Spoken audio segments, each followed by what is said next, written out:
Hot take, I do not believe in working-life balance. If you are a parent, a business owner, or a student, or whatever, you're just trying to fit your personal life in one box and your business in another box, this might actually be what's holding you back. So today I want to give you permission to stop feeling guilty for growing slow, because trying to balance your act can actually lead you to burnout, and at the end, you are not going to enjoy either your life or your work. You were told that you actually have to balance it out, but you know what that means?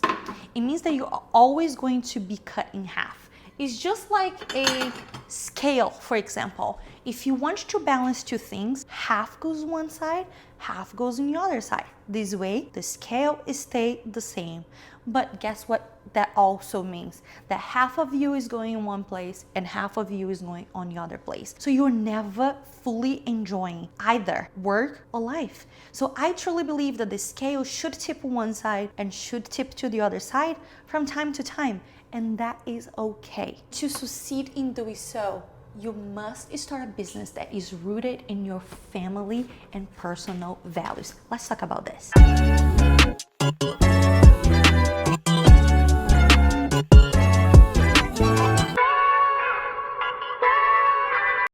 So welcome back to the couch. If you are new here, I decided to record my videos in a setting that is more relaxed, because I want this channel to be a space for us to just grab a cup of coffee and talk about life, talk about business, but in a way that we don't feel so alone, and in a way that we can be truthful to ourselves, truthful to our business while growing together. So welcome back. Back to what we were talking. That's why I believe that we must run our business based on our personal life, not the other way around. Our personal lives should not be lived based on our business needs, but our business should be driven by our personal lives. And in our personal lives, we have seasons.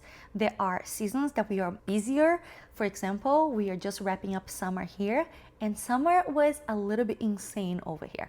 Even though my son goes to summer camp, things happened, he needed me more, so my business had to slow down a little bit. Didn't mean that it stopped growing, it just meant that to be fully present to my son, I needed to reallocate some stuff in my business and not grow it as fast as I was hoping to, but I needed to be okay with that, because in that moment, in that season, my son needed me more. The goal isn't balancing your life and your business. The goal here is to fully experience the joy that comes from a growing business and the joy that comes from a whole family life. So one thing that I like to do is to create priority lists. So on that day, knowing that I won't have as much time to dedicate myself, for example, to my house and to my business, I make a list. What is my top priority?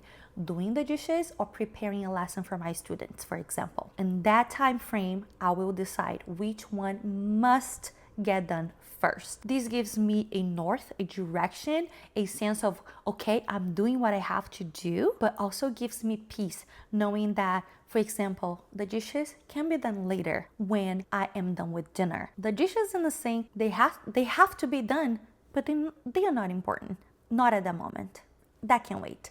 So then I dedicate myself to my business. Then I am fully present over there. So another thing that I stopped doing in order to have peace, because this is a very important thing to me, is to stop multitasking. I used to be so proud of myself saying, I am a great multitasker. I even brought this into interviews, into job interviews, like I am great in multitasking. But studies have shown that multitasking is actually very detrimental to getting things done, because we as humans, we cannot fully focus in two things at one time. So it's much better to dedicate ourselves to one thing first, give ourselves fully, stop, complete that task, and then go to another task, and then do something else. So using science in my advance is something that helped me grow from here to here, and I'm taking this everywhere. So I do not multitask at work and I do not multitask at home. At least I try not to. I'm still a work in progress. But he is the most important thing to me.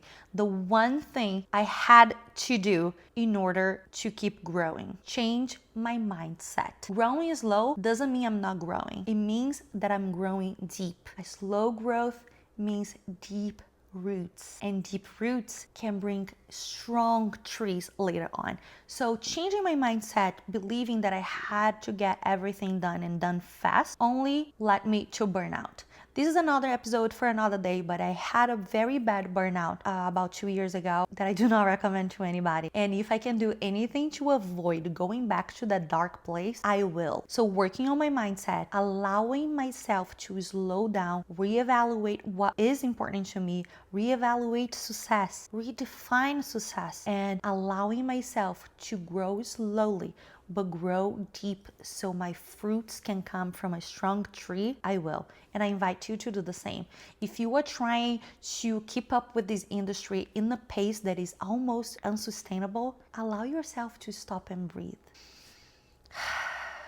What do you really want? What is really important to you? Slow growth, deep roots, strong trees. So I want to challenge you today. Stop for about 5 minutes and write down your 3 priorities for the next season. Look to your family life, look to your business, to your financial goals, what you need to accomplish. Write 3 goals that are realistic and write them down in order of priority and try to tackle them one at a time. What I teach my students inside of Elevate, my coaching program for wedding photographers, is to create goals that generate micro goals. So for example, you need to book 5 more weddings to meet your financial goal. Instead of focusing very hard on 5 more weddings, I need 5 more weddings. What is one micro goal that goes under those 5 weddings?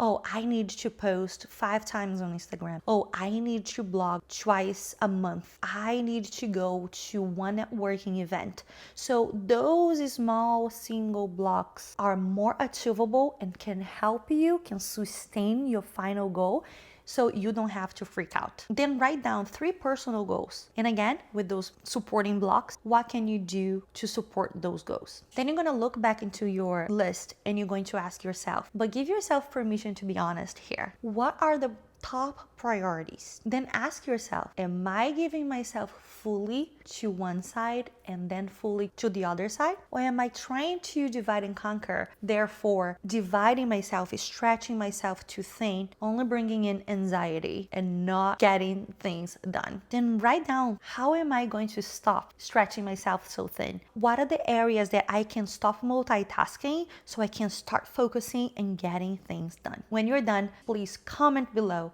Done. I would love to support you in this journey. You don't have to do this alone. I know how hard it is to build a business by ourselves, thinking that nobody else is going through the same process. Nobody else is going through what I am going through.